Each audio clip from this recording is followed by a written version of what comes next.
যুদ্ধ থেমেছে, কিন্তু ইতিহাসের পাতায় লেখা হয়ে গেছে এক নতুন অধ্যায়, যেখানে দখলদার নয় প্রতিরোধের শক্তি জিতেছে। ১৩ জুন ইসরায়েলের সম্পূর্ণ উস্কানিমূলক হামলায় শুরু হয় ১২ দিনের ভয়াবহ এক যুদ্ধ।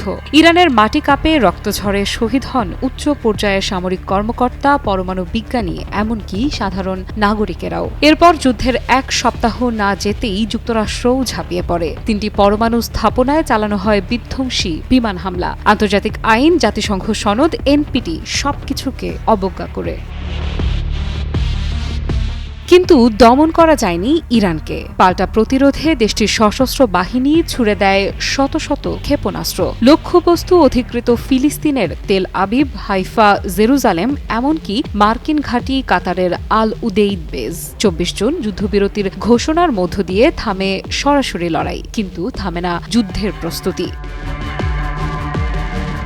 ইরানের সর্বোচ্চ নেতা আয়াতুল্লাহ আলী খামেনির সামরিক উপদেষ্টা মেজর জেনারেল ইয়াহিয়া রাহিম সাফাভি এক সতর্ক বার্তায় জানিয়েছেন, এখনও ইরান তার সব শক্তি ব্যবহার করেনি। তার কথায়, আমরা কয়েক হাজার ক্ষেপণাস্ত্র ও ড্রোন উৎপাদন করেছি, যেগুলোর অবস্থান নিরাপদ স্থানে। শত্রু যদি আবারও আগ্রাসনের চেষ্টা করে, আমাদের জবাব আরও শক্তিশালী হবে। তিনি আরও বলেন, এই ১২ দিনের যুদ্ধের সময় কুদস ফোর্স, নৌবাহিনী, এমনকি পুরো সেনাবাহিনী পুরো মাত্রায় যুদ্ধে অংশ নেয়নি। অর্থাৎ ইরান যুদ্ধ করেছে সীমিত রূপে, কিন্তু তবুও শত্রুকে থামতে বাধ্য করেছে। এত বড় হামলার পরও পরমাণু কর্মসূচি ধ্বংস হয়নি, কারণ সাফাভির মতে আমাদের পরমাণু শক্তি, ক্ষেপণাস্ত্র নির্মাণ সবই স্বনির্ভর বিজ্ঞান ও প্রযুক্তির ফল। এগুলো সহজে মুছে ফেলা যায় না।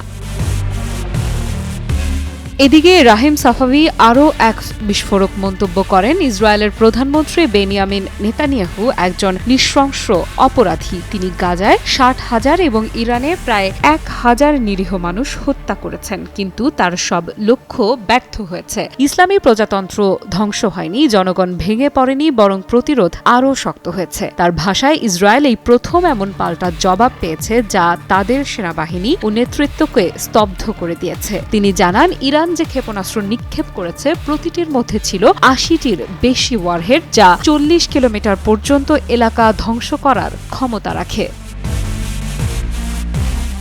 সব মশার বিরুদ্ধে সুরক্ষা দিতে এলো বসুন্ধরা এক্সট্রিম অ্যারোসল। মশার বিরুদ্ধে এক্সট্রিম সুরক্ষা। এই যুদ্ধে সবচেয়ে তাৎপর্যপূর্ণ বিষয় হল, ইরান মাত্র একদিনের মধ্যে শহীদ কমান্ডারদের বদলে নতুন নেতৃত্ব স্থাপন করে যুদ্ধ চালিয়ে গেছে। একে রহিম সাফাভি বলেছেন দ্রুততম পুনর্গঠন ও প্রতিরোধের প্রতীক। তিনি স্পষ্ট করে বলেছেন, এই যুদ্ধ যতটা ছিল সামরিক, তার চেয়েও বেশি ছিল একটি বার্তা। ইরান এখন শুধু প্রতিরোধে নয়, প্রতিশোধেও দক্ষ। যদি কেউ ভাবে যুদ্ধ শেষ, তাহলে তারা বোঝেনি এই লড়াই ছিল কেবল শুরু।